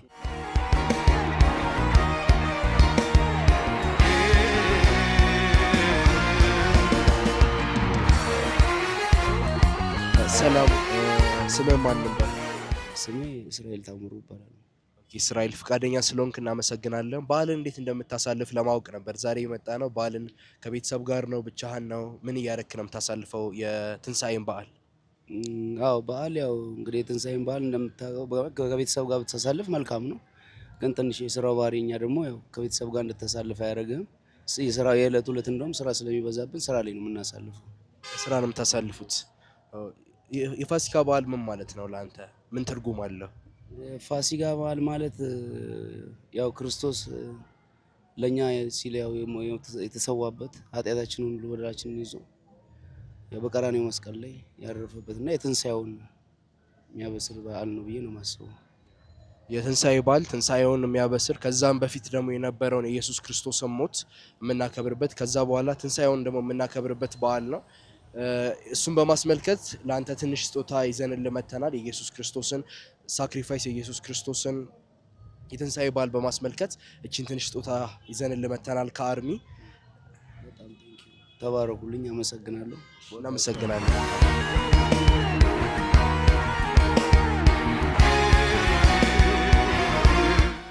ሻሎም፣ ስምሽን ማን ልበል? ስሜ እመቤት ሁንዴ ይባላለሁ። እመቤት ፈቃደኛ ስለሆንሽ እናመሰግናለን። የትንሳኤን በዓል እንዴት ነው የምታሳልፊው? ከቤተሰብ ጋር ነው ብቻሽን? ምን እያደረግሽ ነው የምታሳልፊው? የትንሳኤን በዓል ከቤተሰቤ ጋር ነው የማሳልፈው። በደስታ እናሳልፋለን። ኦ አሜዚንግ። የትንሳኤ በዓል ላንቺ ምን ማለት ነው? በደስታ እንደምታሳልፊው ነግረሽናል። የትንሳኤ በዓል ላንቺ ምን ማለት ነው? ትንሳኤ በዓል ማለት ለኔ ህይወት የተሰጠልኝና ህይወት የሆነልኝ ትንሳኤ ለኔ ህይወት ነው። ይህን በዓል በማስመልከት ከአርሚ አንድ ትንሽ ስጦታ ልናበረክትልሽ ነው የመጣ ነው። እናመሰግናለን። እግዚአብሔር ያክብርልኝ። መልካም በዓል።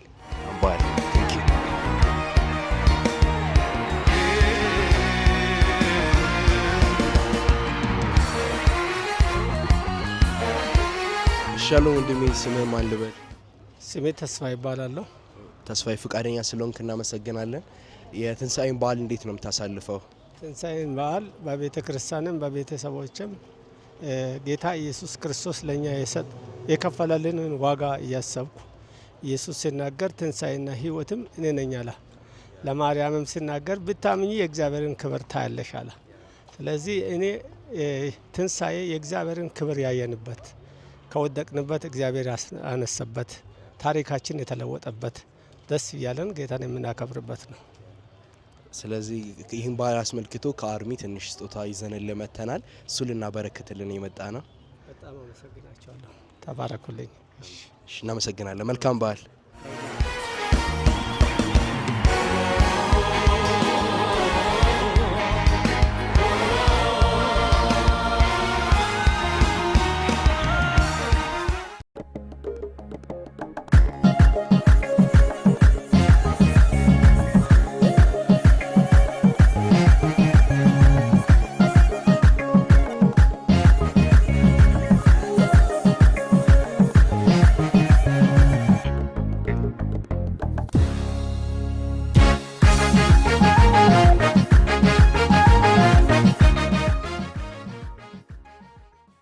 መልሰናል። ተመልካቾቻችን እንዳያችሁት ለብዙ ሰዎች ስጦታን ሰጥተናል።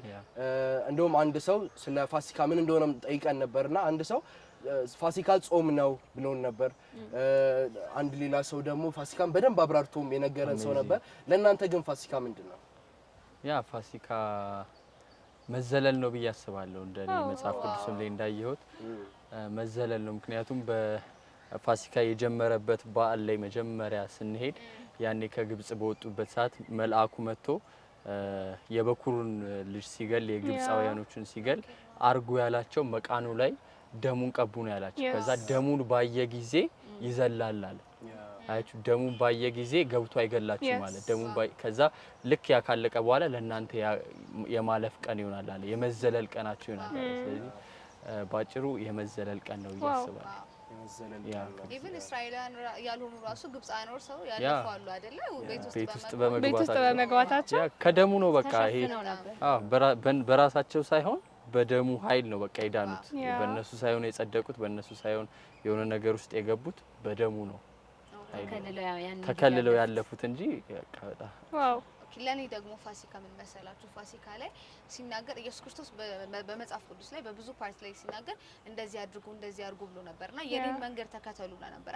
እኔ ያረኩትን እኔ የሰራሁበትን መንገድ ሂዱ ብሎ ነበርና ነገር ግን አዞን ብቻ አይደለም አይደል እግዚአብሔር ሄደው ምንድነው ያደረገው ላይክ ሞቶ ሲነሳልን ያንን እሱ የነበረው ስትሬንግዝ እነዛን ነገሮች ለማድረግ የነበረውን ኃይል ነበር ለኛ ያካፈለና የኢየሱስ ክርስቶስ ደም ኦር ፋሲካ የሞቱና ትንሳኤው እኛ የኢየሱስ ክርስቶስ የሰራውን ነገሮች እሱ የተመላለሰበትን መንገድ እንድንመላለስ ኃይልን ነው የሰጠኝ ያስቦና ፋሲካ ለኔ ለመኖር ኢየሱስ ክርስቶስ የኖረበትን መንገድ ለመኖር ኃይሌ ነው ብዬ ዋው ከኔም በላይ ትኖራላችሁ በጣም ብዙ አይነት ዴፊኒሽን አለው ፋሲካና ራስ ሁለቱ እንዳሉት በቃ የይቅርታ የመታረቅ ጊዜ ነበረ በቃ በኔ አይምሬ ላይ በጣም የተያዘው መታረቅ ከእግዚአብሔር ጋር መስማማት በድጋሚ ኢማጂን በመሐላችን አምላክ ገብቶ ሲያስታርቀም ማለት ነው ፉል ሊቀ ካህን የሆነ ንጉስም የሆነ ገብቶ አስታረቀንና በድጋሚ አዲስ ህይወትን ሰጠን አዲስ ተስፋን ሰጠን አይደለ ያ ፋሲካ ለኔ መታረቅ ነው ብዬ ራሱ ይዘዋለሁ ፋሲካ ለኔም የደሙን ኃይል ያወኩበት ምን ያህል የኢየሱስ ክርስቶስ ደም ኃይለኛ እንደሆነ ማለት ብዙ አይነት ደሞች አሉ አይደል ለመጽሐፍ ቅዱስ ግን የኢየሱስ ክርስቶስ ደም ምን ያህል ኃይል እንዳለው በጣም ይገባበት ደም ዩዥዋሊ ደግሞ በቃ 42 ቀን ነው አይደል ይቆያል የተባለው ብንሰጥ ራሱኛ ሰውን ለማዳን 42 ቀን ነው የሚቆየው ግን የኢየሱስ ክርስቶስ ደም ደግሞ ዘላለማዊ ነው ለዛ ነው ዘላለማዊ ካህንም ይሆናል ዕብራውያን 11 ላይ ሲናገር በእግዚአብሔር ፊት ለዘላለም ነው ለኛ ጠበቃ ይሆናልና ለትንሽ ጊዜ አይደለም እንደገና ሪኒው የምናደርገው ነገር አይደለም እንደገና በቃ መጥቶ ሊሞትልን አይገባም ለዘላለም ነውና በቃ በጣም አሜዚንግ ነገር ነው ወይል እንግዲህ ከዚህ በመቀጠል ፕሮግራም ተመልካቾቻችንን ጋብዛችሁ አይደል ከዚህ በመቀጠል የሚሆነው እንግዲህ የስነ ጽሁፍ ሰዓት ነው የሚሆነው ደጉሊ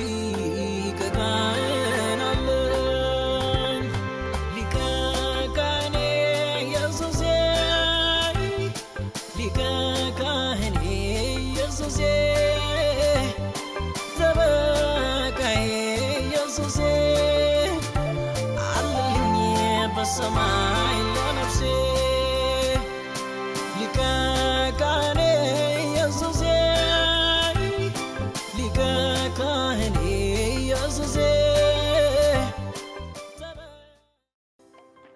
ሻሎም የተወደዳችሁ የጎስፕል ቲቪ ተመልካቾች እንኳን ለብርሃነ ትንሳኤው በሰላም አደረሳችሁ ስሜ ዮሴፍ አብይ ይባላል የግጥሜ ርዕስ ሊቀ ካህኔ ክህነት ከወዴት እንደተጀመረ ላሳያችሁ ማስተሰረይ በማን እንደተጀመረ ልንገራችሁ ሁሉም በፈጠረ በአምላክ በእርሱ የቅጠል ግልድምን በቆዳ በቀየረ በእርሱ አለመታዘዝ አመጻን ሊምር በወደደ የመጀመሪያውን ፍሪዳ ሰውቶ እርቅን አወረደ አስተሰረየ ቁጣን አበረደ ፍቅር ግድ ቢለው ቃል ኪዳንን ገባ አሁን ቃል ኪዳንን ገባ ከጥላቻ ሳይሆን ከፍቅር የተነሳ ሰውን ከኤደን ገነት አነሳ ቀናተኛ አምላክ በሰው ልብ መታወስን ሊያኖር ከጣዖት ጎዳና ተራ ለአብርሃም ተገለጠ ሊያረገው አሎር በዘመናት መሃል ተአምራትን አደረገ የአንዱን መምጫ ሊያጸድቅ ለእርሱ ለሚመጣው አንድ በእርሱ ዘንድ ላለው ጻድቅ የሰው ልጅ መምጣት እርግጥ ሆነ በአብርሃም ፈተና እርግጥ ሆነ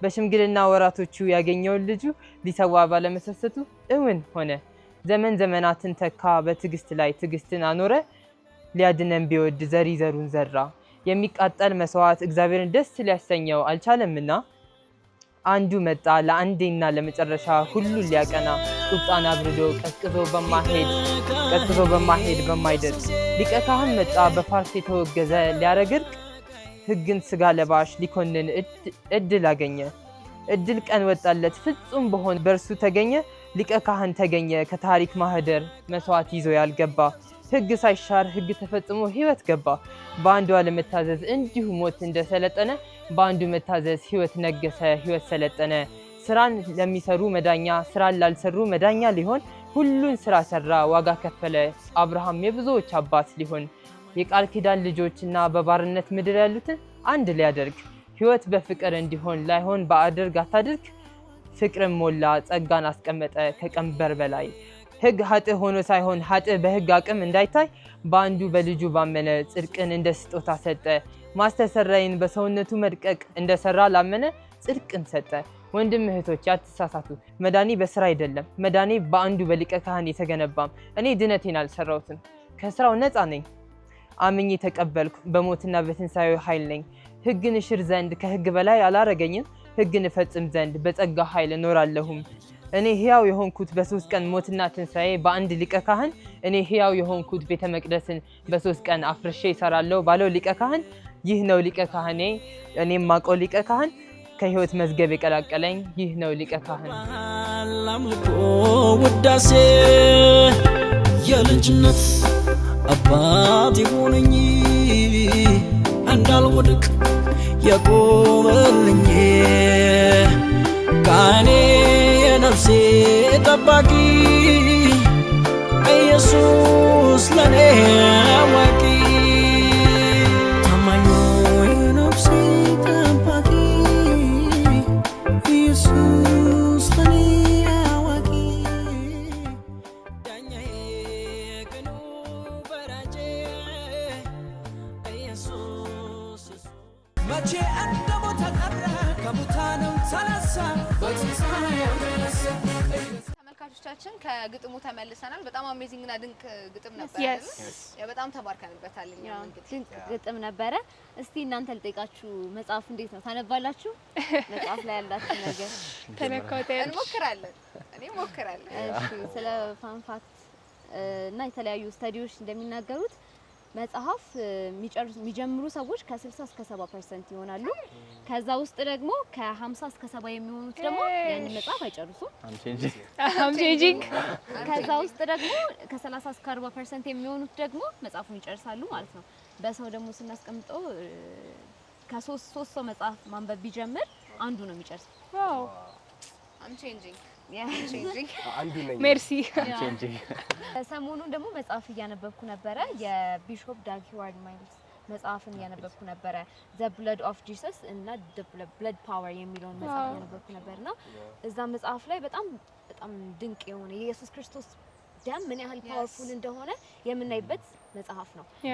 ለምሳሌ የኢየሱስ ደም ለምንድን ነው ፕሪሺየስ የሆነው የከበረ የሆነው ብለን ሲናገር መጽሐፉ ላይ የኢየሱስ ደም የፈሰሰው የከበረ ነው ማለት ኃጢአትን የሚያነጻ ኃይለኛ የሆነ ደም ነው። ለምሳሌ መጽሐፍ ቅዱስ ላይ የተለያዩ ደሞች አሉ። ለምሳሌ የአቤል ደም አለ፣ የተለያዩ ሰዎች ደም አለ። ከዛ ደግሞ የጠቦቶች መስዋዕት አድርገው ኃጢአታቸው እንዲሸፈን እንደዛ ነበር የሚደረገው። የኢየሱስ ክርስቶስ ደም ግን ያንን ኃጢአታችንን ነው የሚያነጻው እንጂ አይሸፍነው። ይሄንን ማወቅ አለብን። ሌላው ደግሞ በኢሳይያስ 53 ከቁጥር 4 እስከ 5 እንደዚህ ይላል፣ በእውነት ደዌያችንን ተቀበለ፣ ሕመማችንን ተሸከመ፣ እኛ ግን እንደተመታ በእግዚአብሔር እንደተቀሰፈ እንደተቸገረ ቆጠር ነው። ቁጥር 5 ላይ እርሱ ግን ስለ መተላለፋችን ቆሰለ፣ ስለ በደላችን ደቀቀ፣ በደህንነታችን ተግዛዝ በእርሱ ላይ ነበር ይላል። ስለዚህ ኢየሱስ በቃ በአብ ቀኝ ነበረ። ነገር ግን የመጣው ግን ለኛ ኃጢአታችንን ለመደምሰስ ነው። በደም ፍቅር ነው አይደል? በጣም አሜዚንግ የሆነ ፍቅር ነውና ኢየሱስ ክርስቶስ በመጨረሻ ሰዓት ላይ ሲጸልይ የነበረው ጸሎት ነበር። ቢቻል እቺ ጽዋ ከኔ ትለፍ ነበር። በፈቃደኛ ነበር። የእሱ ፈቃድ አልነበረም ማለት ቢያልፈው ፈቃዱ ነበረ። ነገር ግን የእግዚአብሔርን ፈቃድ መጽሐፍ ቅዱስ ሲናገር ከራሱ ጋር ያለውን እንዳይተካከል አድርጎ ቆጠረው ይላል አይደል? ራሱን ከአብ ጋር ሳይስተካከል እሺ ብሎ ነበር የመጣ የነበረውና ኢየሱስ ክርስቶስ እግዚአብሔር አባታችንን ታዞ ለኛ ለመሞት መምጣቱ በጣም ቢግ ቲንግ አይደል? ለኛ ደግሞ ትልቅ ሲሪየስ ነው የሆነልን። ሌላው ደግሞ እንዴት የኢየሱስ ደም ህይወትን ይሰጣል የሚለው ነበር። የደም በራሱ ደም በሰው አካል ውስጥ ህይወትን ይዞ የሚይዝ ነገር ነው። ታውቃላችሁ፣ ተሸካሚ የሆነ ነገር። እንደዚያ ሁሉ የኢየሱስ ክርስቶስ ደም ደግሞ ለሚያምኑት ህይወትን ይሰጣል፣ የዘላለም ህይወትን ይሰጣል። ከዛ ደግሞ ኃጢአታችንን ደግሞ ማለት ነው የኃጢአት መርዝን ደግሞ ከኛ ያስወግዳል። ፊዚካሊ ያለን ደም አለ ያንን ቆሻሻ ይወገዳል በደንብ። በዚህኛው በኩል ደግሞ በኢየሱስ ክርስቶስ በኩል ደግሞ የኃጢአታችንን መርዝ ከኛ ያስወግደዋል ማለት ነው። ኦ ማይ ጋድ። ሌላው ደግሞ የሰው ልጅ ደም ኦክሲጅንን ይዞ ይንቀሳቀሳል። ለኛ ደግሞ ኢየሱስ ክርስቶስ በቃ ህይወታችን ነው የሆነው። አንተ ለመኖር ኦክሲጅን በጣም ኢምፖርታንት ነገር እንደሆነ ሁሉ ኢየሱስ ክርስቶስ ደም ደግሞ ለኛ ለህይወታችን ለዘላለም ህይወታችን በጣም ኢምፖርታንት በጣም ጠቃሚ ነገር ነው። እኔ እንደውም ይህን ሰሞን ሳነብ ነበር አንዳንድ ሳይንቲፊክ ፋክትስ እና የእባብ ደምን ሊገል የሚችለው ብቸኛው ነገር የበግ ደም ነው። ይሄን ታውቃላችሁ? በጣም ይገርመኝ ማለት በጣም ብዙ የሚያጠፋ መድኃኒት የሌላቸው ነገሮች አሉ አይደለ? ግን የእባብ ደምን የሚያጠፋው ብቸኛ ነገር የበግ ደም ነውና እንዴት በቃ ሪስቶሬሽኑን ሪል ላይፍ አድርገን ስናየው ደግሞ ያኔ የመጀመሪያ ኃጢአታችን ጀምሮ እንዴት እንደተሰረየልንና በአጠቃላይ እንዴት እንደሸፈነው ዳዲ ብዙ ጊዜ ነገርናል አይደለ? በድሮ ጊዜ ብሉይ ኪዳን ላይ ኃጢአታቸው ሲያስተሰርዩ ኃጢአት ላይ ሲያስተሰርዩ ወደ ቤተ መቅደስ ሲሄዱ አንድ ጥቦት ይዘው ይሄዳሉ አይደለ? እና ያን ጥቦት ደግሞ ለ14 ቀን ምናምን ገና ጠብቀው አንጽተው ምናምን ነበር ይዘው የሚሄዱትና ኢማጂን አሁን ለዓለም ኃጢአት በሙሉ አንድ ጠቦት ተሰውቶ የሁላችንም ኃጢአት አጥፍቶልናል ማለት ነው። የእባቡን ደም በበጉ ደም ተተክቷል ማለት ነው። አነጻልን ማለት ነውና በጣም ገርሞኝ ነበር ይሄ ፋክት ራሱ። ስንቶቻችሁ ታውቃላችሁ ታዲያ እንዴ? በጣም የኢየሱስ ደም ከብዙ ነገር አድኖናል፣ ግን ከኃጢአት አድኖናል፣ ከሌላም ነገር አድኖናል። ግን አንዱና ዋንደኛው ከምን ያዳነን ይመስላችኋል? ከእግዚአብሔር ቁጣ ነው ያዳነን። የመጀመሪያ ከቁጣው ትድናላችሁ ያለው አንዱ በደሙ ነው። ቢሾፕ ዳግ እዚህኛው መጽሐፍ ላይ ሲናገር ስለ ብርቱካን ጁስ የሆነች ካገኛችሁት ያንን አንብቡት፣ ስለሱ ይናገራልና ቢሾፕ ዳግ የተጣላው አንድ ሰው ነበርና እሱን ወክሎ የብርቱካን ጁስ ይዘው ሄዱ ቢሾፕ ጋርና እሱን ታሪክ ነው ያስቀመጠውና ከዛ ይዞ ሄዶ ከዛ አብረውት እንዲሰሩ እንዲታረቅ ከዛ የብርቱካን ጁስ አቀረበለትና እሱን ጠጣ ምናምን እና ያኔ ምን ገባው ይሄኛው የብርቱካን ጁስ እኛን አስታረቀናል። አያችሁ እኛን ወክሎ የገባው ደም የኢየሱስ ክርስቶስ ደም ነው። አያችሁ እግዚአብሔር ፊት ሲቀርብ ኃጢአት ያልሰራ ደም ይሄ እንደውም ካወቃችሁ የፋሲካው በግ ሲመረጥ ኃጢአት የሌለበት አይደል ይመረጥ የሚለው እና የኢየሱስ ክርስቶስ ደም ሲቀርብ በቃ እግዚአብሔር ተቀበለው። አያችሁ እግዚአብሔር ተቀበለው ማለት እኛንም ተቀበለ ማለት ነው። ስለዚህ የደሙ ኃይል በጣም ብዙ ነገርን አምጥቶልናል ለህይወታችንና ከእግዚአብሔር ቁጣ ማድኖናል። ሌላኛው ደግሞ የደሙ ኃይል ያመጣልን ምንድነው? ትንሳኤ ነው። አዲስ ህይወት ነው። መጽሐፍ ቅዱስ ሲናገር ያዛ እሱ ተነሳ፣ ከዛ የትንሳኤ ህይወት በእኛ ውስጥ ነው የሆነውና በእያንዳንዱ ዳይሬክሽን ኦፍ አወር ላይፍ ትንሳኤ ነው የሚሆነው። በኋላ ኤኒቲንግ ዳት ዊ ፕሬ ራሱ በአብ ፊት በቃ በድፍረት ነው መቅረብ እንችላለን። አባባት ብለን ለመስራት እድልን ሰጥቶናልና እዚህ ጋር መጽሐፉ ላይ ባይዘይ አንድ የሆነ የሚገርም ኮት አንብቤ ነበርና ቢሾፕ ዳግ የጻፈው ነው ይላል every sinner has a future and every saint has a past ይላል። የትኛውም ቅዱሳን ጻድቃን የሆኑ ሁሉ ፓስት ነበረን የኃጢአን የሞን ፓስት ነበረን። ግን እግዚአብሔር ኢየሱስ ክርስቶስ በደሙ እሱን አጥቦልን በአብ ፊት ቅዱሳን አድርጎናልና ኤቭሪ ሲነር ደግሞ ፊውቸር አለው። ለዛ ነው አክቹሊ አጋንንት የሚጠራን ብዙ አይነት ነገሮች የምንሰማው ዓለም ላይ እኛን ሳይን በቃ we have a future ከእግዚአብሔር ጋር ምንም አይነት ፊውቸር የለውም። የሚቀርብለት ደም የለም ምን የለም እና እኛ በእግዚአብሔር ፊት ምን ያህል መወደዳችን ነው። በጣም አሜዚንግ። አዲስ ህይወት ስትል ምን አስታወስኩኝ? ዳዲ ካስታወሳችሁ ቴቴሌስታይል የሚል ነገር አስተምሮ ነበር አይደለ? ተፈጸመ የሚለው ነገር የሮማውያን ሶልጀርስ ከእስራኤል ሶልጀር ጋር ይዋጉና ያሸነፈው ቴቴሌስታይል ብለው ይዘዋቸው ይሄዳሉ ማለት ነው። ተፈጸመ ማለት ነውና ደስ የሚለኝ ነገር ቅድም ከሰማሁት ነገር ማለት ነው ተፈጸመ ማለት መዝጋት ማለት ሳይሆን አዲስ ህይወት ይጀምራል ማለት ነው። ይሄ እንዲህ ያደርጋል አይደለ? ሞስት ኦፍ ዘ ታይም ተፈጸመ ተብሎ የቴቴሌስታይል የሚለው ዴፊኒሽኑ ግን ተፈጸመ ብሎ አዲስ ነገር ይጀምራል፣ አዲስ ጅማሬ፣ አዲስ ህይወት ይሰጠናልና ካስታውሳችሁ ኢየሱስም መስቀል ላይ ነው ከተናገራቸው ከሰባ ቃላቶች መሀል አንዱ ቴቴሌስታይል ነበረ፣ ተፈጸመ ነበርና አዲስ ህይወትን ሰጠን፣ አዲስ አቅምን አጎናጸፈንና በጣም ደስ የሚል ነገር ነበር አዲስ ህይወት የሚለው። ከዚህ ጋር ተያይዞ ደግሞ ሌላ በዮሐንስ 6:54 ላይ እንደዚህ ይላል፣ ስጋዬን የሚበላ ደሜንም የሚጠጣ የዘላለም ህይወት አለው፣ እኔም በመጨረሻ አስነሳዋለሁ ይላል። ከዛ ነው የጌታን ራት ቤተክርስቲያን ስንወስድ በእውቀት ነው ማድረግ ያለብን። የስጋውንና ደሙን ስንወስድ የእሱ ህይወት እንደተካፈልን አንዱ ሲምቦላይዝ የሚያደርግበት መንገድ ነው። ሌላው ደግሞ ስለ ድህነት ነው። ስለ ድህነት ዋና ያገኘነው ነገር የሳልቬሽን ወይም ድህነት የምንለው ነገር ነው።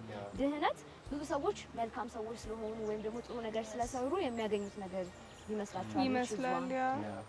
የኢየሱስ ደም ከሰው ጥበብ፣ ጥረት፣ መልካም ስነ ምግባር ጋር የሚመጣ ነገር ሳይሆን በኢየሱስ ክርስቶስ ደም የተከፈለልን ደም በማወቅና በመረዳት የሚመጣ ነገር መሆኑን መረዳት በጣም ኢምፖርታንት ነው። ሌላው ደግሞ በዕብራውያን 9:22 በጣም ፓወርፉል የሆነ የመጽሐፍ ቅዱስ ክፍል ነው። እንደ ሕጉ በጥቂቶች በቀር ነገር ሁሉ በደም ይገለጻል፣ ደምም ሳይፈስ ስርየት የለም። ስርየት እንዲኖር ደም መፍሰስ አለበት። ለዛ ነው ብሉይ ኪዳን ላይ የጠቦቶችን ደም የሚያርዱት ፈሳቸው እንዲሸፈን የግድ ስርየት የሚባለው ነገር በጣም ኢምፖርታንት ነገር ነው። አሁን ካነሳሽው ሀሳብ ጋር ቅድም ጋር ማለት ምንድን ነው ያለችው?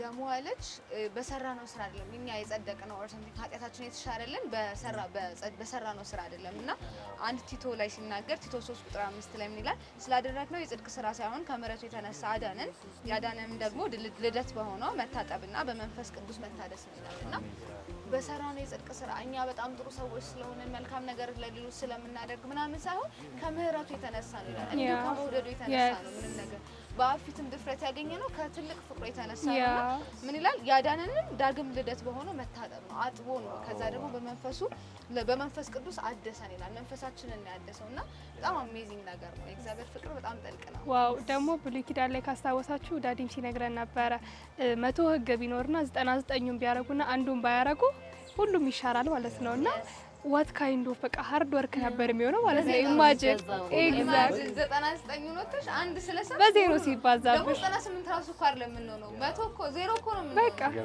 እንዳለ ማለት ነውና ይሄን ሁላ ይሻረልን ይሄን ሁላ ነገር ነው ያወጣልንና በህግ ሳይሆን በቃ በፍቅር እንድንኖር ያደረገን በቃ ይሰጠን ዋና ኮማንድመንት አዲስ ኪዳን ላይ ካወቃችሁት ፍቅር ነው አይደለ በዛ እንድንኖር ነው ይሄ ደም ያደረገልንና በጣም ደስ የሚል ነገር ነው ሮሚ ላይ ደግሞ ሮሚ 5 ላይ ደግሞ አንድ ጥቅስ አንብብላችሁ ሮሚ 5:15 ነገር ግን ስጦታ እንደ በደሉ መጠን አይደለም በአንድ ሰው መተላለፍ ብዙዎች ከሞቱ በእግዚአብሔር ጸጋና በአንዱ ልጅ ይሄውን በኢየሱስ ክርስቶስ በኩል ስጦታ ለብዙዎች እንዴት አብዝቶ ይትረፍ ከዛ ቁጥር 19 ላይ ወረታች በአንዱ ሰው አለመታዘዝ ብዙዎች ኃጢአተኞች እንደሆኑ እንዲሁ ደግሞ በአንዱ መታዘዝ ብዙዎች ጻድቃን ይሆናሉ ስለዚህ ኃጢአት የገባው በአዳም በኩል ለሰዎች በሙሉ ለዘር በሙሉ በአዳም በኩል ኃጢአት ገብቷል በኢየሱስ ክርስቶስ በኩል ወይም ደግሞ በሁለተኛው አዳም በኩል ደግሞ ለኛ የዘላለም ሕይወትን አካፍሏል ማለት ነው ይሄንን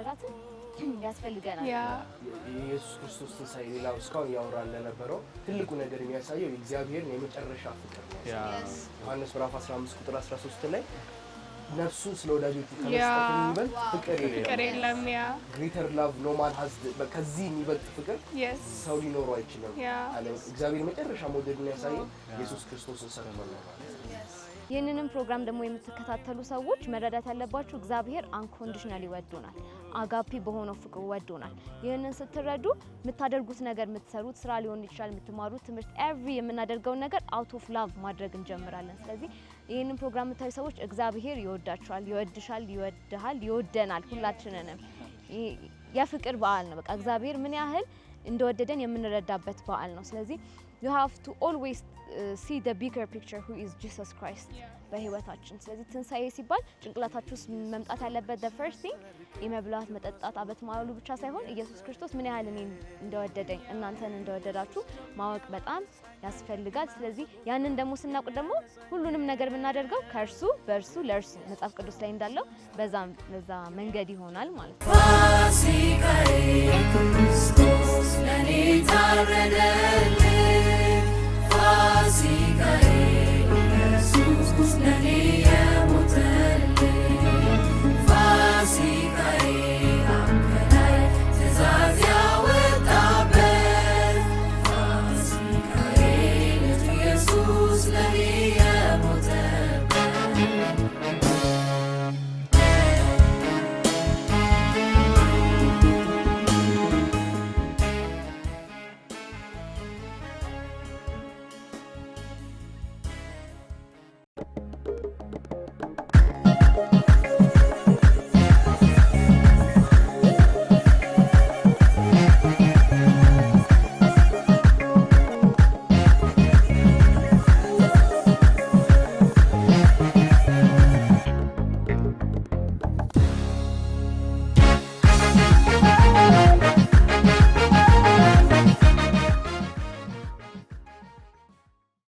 ጨዋታ እንሄዳለን ከኔ ጋር የሆኑ ጌሞች አጫውታችኋለሁ አልምራችሁም እኔ አልምራችሁ የዞሩን የጠየቅናቸው ጥያቄዎች አሉ ስንቶቻችሁ የኢየሱስ ክርስቶስን ፊልም አይታችኋል በቃላችን እስከንይዘው በደንብ ያየነው ፊልም በገና የምናየው ከዛ ደግሞ በስቅለት በፋሲካ የምናየው ፊልም ነውና አዲስ አመት ራሱ ይታያል እኮ እንዴ እሱ በተገኘው አጋጣሚ የሚታይ ፊልምና በቃላችን እስከንይዘው ነው ያየነው ከሱ ላይ የተቆራረጡ ጥያቄዎች አሉኝ አሁን ህጉን እነግራችኋለሁ ኢየሱስ ክርስቶስን ፊልም ሁላችሁም እንዳያችሁ ተነግራችሁኛል። ስለዚህ ከሱ ፊልም ላይ የተቆራረጡትን አውጥቼ ያሳያችኋለሁ።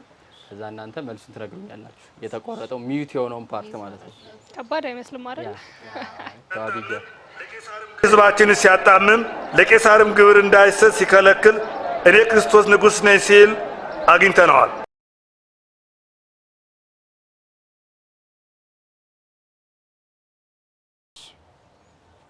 እሺ ቄሳር ምን ሊል ይችላል? ከሳ ጀምርና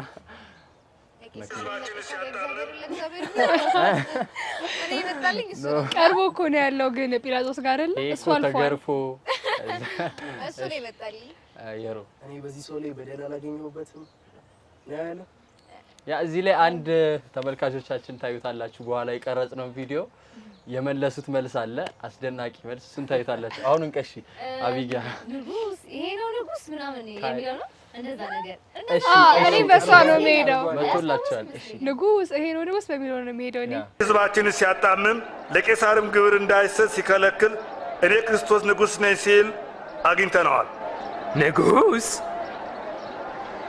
አንተ የአይሁድ ንጉስ ነህን? መቼ እንደሞተ ቀረ ከሙታንም ተነሳ በትንሣኤው ተነሳ። እንግዲህ እዚህ ያላችሁ ትመልሳችኋል። በእሁድ ፕሮግራም ላይ ተገኝቼ ወጣቶችን ሰዎችን ጥያቄ ጠይቄ ነበረ። ይሄንኑ ጥያቄ ጠይቄ ያለው አስደናቂ መልስ ተመልሰውልናል። በየቤቶቻችሁ ሆናችሁ ሁላችሁም ይሄን ቪዲዮ ተከታተሉ። ይሄንን ፕሮግራም አብራችሁን ስላላችሁ ደስተኞች ነን። እኛ እንብላለን እንበላጥሩ ነው። እኛም እየበላን ይሄን ፕሮግራም እንከታተላለን። እናንተም በየቤቶቻችሁ ሆናችሁ ይሄን ፕሮግራም እንድትከታተሉ ጋብዛችኋለሁ። ሻሎም። የዓለምን ታሪክ ለወጠ ነገር ተገለበጠ። የአዳም ዘር አመለጠ። መቃብሩን ፈነቀሎ ሰይጣንን ጉድ አደረገ። ወደ ባቱ ማለደ። በድጋሚ እንኳን ለጌታችን ለኢየሱስ ክርስቶስ የትንሣኤ በዓል በሰላም አደረሳችሁ እያለን አሁን ደግሞ በእሁድ ፕሮግራማችን ላይ ተገኝተናል። ወጣቶችን ሰዎችን ጥያቄ እንጠይቃለን። ስንቶቻችን የኢየሱስ ክርስቶስን ፊልም አይተነዋል? ስለዚህ እሱን ጥያቄ ብዙዎችን እንጠይቃለን። በቃላችን እስክንይዘው ሁላችንም አይተነዋል። የጨዋታው ህግ የሚሆነውን አሁን ነግራችኋለሁ። የኢየሱስ ክርስቶስን ፊልም ቀነጫጭበን አዘጋጅተናል። ከሱ መሃል ላይ ኢየሱስ ክርስቶስ ከተናገረ በኋላ ምላሽ የሚሰጡን ሰዎች በማስመሰል ነው ጥያቄና መልሱ የሚሆነው። ከኛ ጋር ሆናችሁ ጥያቄውን በየቤቶቻችሁ እየመለሳችሁ አብራችሁ እንድትቆዩ እናበረታታችኋለን። መልካም በዓል። መቼ እንደሞተ ቀረ ከሙታንም ተነሳ በትንሣኤው ተነሳ። ሲለዩ ጴጥሮስ ኢየሱስን እንዲህ አለው፣ ጌታ ሆይ ለእኛና ለአንተ እዚህ ማደሪያ እናዘጋጃሉ። በዚህ አንድ ላንተ አንድ ለኛ 3 ድንኳን ብንሰራ መልካም ነው። መልሳለች። ጴጥሮስ ኢየሱስን ነው እንዴ? እነሆ ለኛ እዚህ መሆን መልካም ነው። ጴጥሮስ ምን ሊል ይችላል? በዚህ መኖሪያን እንገባ ለሶስታችን ለኛም ለአንተም ለአብርሃምም አልኩ ለሙሴ ለኤልያስ የሚሆን ያለውን የስ በትክክል ተመልሷል። ይሄ አቤቱ ጌታ ሆይ በዚህ መሆን ለኛ መልካም ነው። 3 ድንኳኖችን እንሰራለን። መቼ እንደሞተ ቀረ ከሙታንም ተነሳ በትንሣኤው ተነሳ። እንግዲህ ከነዚህ ከሶስቱ በወንበዴዎች ለወደቀው ባልንጀራ የሆነው ማን ነው? ሶስቱ ባልንጀራ የሆነው የቱ የአንዱ ሰው ማን ነበር? መጨረሻ ላይ መጣው። አሁን እሱ ምን ሊል ይችላል? ልጁ ነው የመለሰው። ሰማራዊ ሰው ሰማራዊው ሰው ልጁ ምን ሊል ይችላል? ደጉ ሳምራዊ እንግዲህ ከነዚህ ከሶስቱ በወንበዴዎች ለወደቀው ባልንጀራ የሆነው ማን ነው? ደግ የሰራለት ሰው ነው። ደግ የሰራለት ሰው ነው። ደጉ ሳምራዊ ነው ያለችው። እሺ ጎረቤት ነው። እሺ መቼ እንደሞተ ቀረ ከሙታንም ተነሳ በትንሣኤው ተነሳ። ምን እንዳደርግልህ ትወዳለህ? ማየት እፈልጋለሁ። እምነትህም አድነዋል። የዳዊት ልጅ ሆይ ብሎ የሚሰግድለት ሰዎች እንደ ዛፍ ነው ሲንቀሳቀሱ ሰዎች እንደ ዛፍ ሲንቀሳቀሱ ይታየኛል። ጌታ ሆይ ማየት እችላለሁ ነው። ጌታ ሆይ ማየት እችላለሁ ብሏል። መልሱን እናንተ መልሱ። እነሱ ይመልሳል። ምን እንዳደርግልህ ትወዳለህ? ማየት እፈልጋለሁ። እይ እምነትህም አድነዋል። ማየት ቻል አየው። መቼ እንደሞተ ቀረ ከሙታንም ተነሳ በትንሣኤው ተነሳ። ሕዝባችንን ሲያጣምም ለቄሳርም ግብር እንዳይሰጥ ሲከለክል እኔ ክርስቶስ ንጉሥ ነኝ ሲል አግኝተነዋል። አዎ አግኝተነዋል። አዎ አግኝተነዋል። በእውነት አንተ ክርስቶስ ነህ? ሕዝባችንን ሲያጣምም ለቄሳርም ግብር እንዳይሰጥ ሲከለክል እኔ ክርስቶስ ንጉሥ ነኝ ሲል አግኝተነዋል። ንጉሥ? አንተ የአይሁድ ንጉሥ ነህን? መቼ እንደሞተ ቀረ ከሙታንም ተነሳ በትንሣኤው ተነሳ። ውይ ልጄን እንካ እስኪ ውሃ ጠጣ፣ ጥምህን ያረካል። ጠጣ እንካ፣ ግድ የለም እንካ። ኢየሱስ ሆይ ውሃ ጠጣ። አይዞ የኔ ጌታ፣ እስቲ ይሄን ጠጣ። የኔ ጌታ እንካ እስቲ ጠጣ። የኢየሩሳሌም ሴቶች ሆይ ስለ እኔ አታልቅሱ፣ ለራሳችሁና ለልጆቻችሁ አልቅሱ። መቼ እንደሞተ ቀረ ከሙታንም ተነሳ በትንሣኤው ተነሳ። እግዚአብሔር ይባርካችሁ። በሰላም ሂድ። እሱ በሰላም ሂድ። እሱ በሰላም ሂድ የሚለው አሜን አሜን አሜን አሜን አሜን አሜን። እንደዛ ነው ሊሉ የሚችሉት። እግዚአብሔር ይባርካችኋል። እነሱም ሙሉ እግዚአብሔር ይባርካችሁ። ስልጣን ሁሉ በሰማይና በምድር ተሰጠኝ። እንግዲህ ሂዱና አሕዛብን ሁሉ በአብ በወልድና በመንፈስ ቅዱስ ስም እያጠመቃችኋቸው ያዘዝኳችሁንም እንዲጠብቁ እያስተማራችኋቸው ደቀ መዛሙርቴ አድርጓቸው። መቼ እንደሞተ ቀረ ከሙታንም ተነሳ በትንሣኤው ተነሳ። ማርያም ሆይ አትፍሪ፣ እነሆ ትጸንሻለሽ፣ ወንድ ልጅንም ትወልጃለሽ፣ ስሙንም ኢየሱስ ትይዋለሽ። ሳቅ አይደለም ፈይዜ፣ ሳቅ አይደለም። አሜን እንደ ፈቃድ ይሁንልኝ። አሜን እንደ ፈቃድ ይሁንልኝ ብላ እኔ እኮ ድንግል ነኝ። እንዴት ይሄ እንዴት ሊሆን ይችላል? እኔ እኮ ድንግል ነኝ። ይሄ እንዴት ሊሆን ይችላል? ወንድ ስለማላቅ እንዴት ይሆናል? ወንድ ስለማላቅ ይሄ እንዴት ይሆናል ብሏል። በትክክል ተመልሷል። ማርያም ሆይ አትፍሪ፣ እነሆ ትጸንሻለሽ፣ ወንድ ልጅንም ትወልጃለሽ፣ ስሙንም ኢየሱስ ትይዋለሽ። ይህ እንዴት ይሆናል? እኔ ድንግል ነኝ። መቼ እንደሞተ ቀረ ከሙታንም ተነሳ በትንሣኤው ተነሳ። እስቲ ወደ ጥልቁ ባህር ፈቀቅ በል፣ ከዚያም መረቦቻችሁን አሳ ለማጥመድ ጣሉ። ለሊቱን ሙሉ ስንለፋ አድረናል። አሁን ደግሞ ቀን ነው። ይሄ እንዴት ሊሆን ይችላል? ጌታ ሆይ ብዙ ለፍተናል፣ ግን በውሃ ውስጥ ምንም አሳ የለም፣ አላገኘንም። እስቲ ወደ ጥልቁ ባህር ፈቀቅ በል፣ ከዚያም መረቦቻችሁን አሳ ለማጥመድ ጣሉ። ኦ ጌታ ሆይ ሌሊቱን ሙሉ ስንለፋ አደርን፣ ግን ምንም አልያዝንም። መቼ እንደሞተ ቀረ ከሙታንም ተነሳ በትንሣኤው ተነሳ። እናንተ የሚበሉትን ስጧቸው። እኛ ያለን 5 አሳና 5 ቂጣና 2 አሳ ነው። ይሄ ሁላ ህዝብ ይመግባለን። ሁለት አሳና ልጁ 2 አሳና 2 እንጀራ ነው የያዘው መሰለኝ ያለችው እሷ ያለችው። 5 እንጀራና 2 አሳ ከያዘ አንድ ብላቴና በስተቀር ሌላ ምንም አልያዝንም። እናንተ የሚበሉትን ስጧቸው። ያለን 5 ዳቦና 2 አሳ ብቻ እኮ ነው። ሶስቱንም በትክክል መልሶታል። ውጤት እንግዲህ ከእናንተ ነው የምንጠብቀው። እንግዲህ ጸግሽ እንደሰማችሁት ሶስቱንም ጥያቄዎች መልሷል። ስለዚህ ስልክ ላይ ጠብቅ፣ ስጦታ ይኖራል። የበዓል ቀን። አመሰግናለሁ። ቴንኪዩ። መቼ እንደሞተ ቀረ ከሙታንም ተነሳ በትንሣኤው ተነሳ።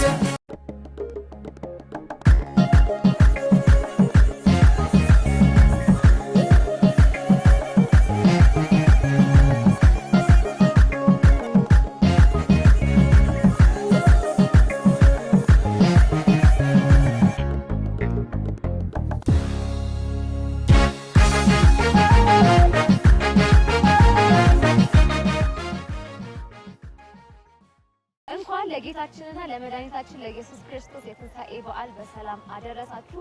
በጣም የሚገርም ፕሮግራም ነበር አይደለ? ከሊትሬቸር ኮምፓሽን፣ ከዛ ደግሞ ከጌም እና እንዲሁም ከገበያ ታይም በጣም አሜዚንግ ነበር አይደል? አዝናኝ ነበር። በጣም ኤዱኬሽናልም ነበር። ብዙ ነገር ተማርኩበታል። እናንተም በዓልን በሚገርም ሁኔታ ደግሞ እያሳለፋችሁ እንደሆነ እምነታችን ነው። አብረናችሁ ስንቆይ የነበረው እኛ አርሚዎች ነን። አርሚ ማለት ደግሞ anointed reigning mighty youth ማለት ነው። በድጋሚ እንኳን አደረሳችሁ። ሻሉ ያደም ዘራ መለከ መቃብሩን ፈነቀሎ ሰይጣንን ጉድ አረገ ወደ ባቱ ማረገ የሰው ኃጢአት ተወገደ ተሻረ የኛ በሳ በትንሣኤው ተነሳ መቼ እንደሞተ ቀረ ከሙታንም ተነሳ በትንሣኤው ተነሳ ኢየሱስ ተነሳ ተነሳ ኢየሱስ ተነሳ ተነሳ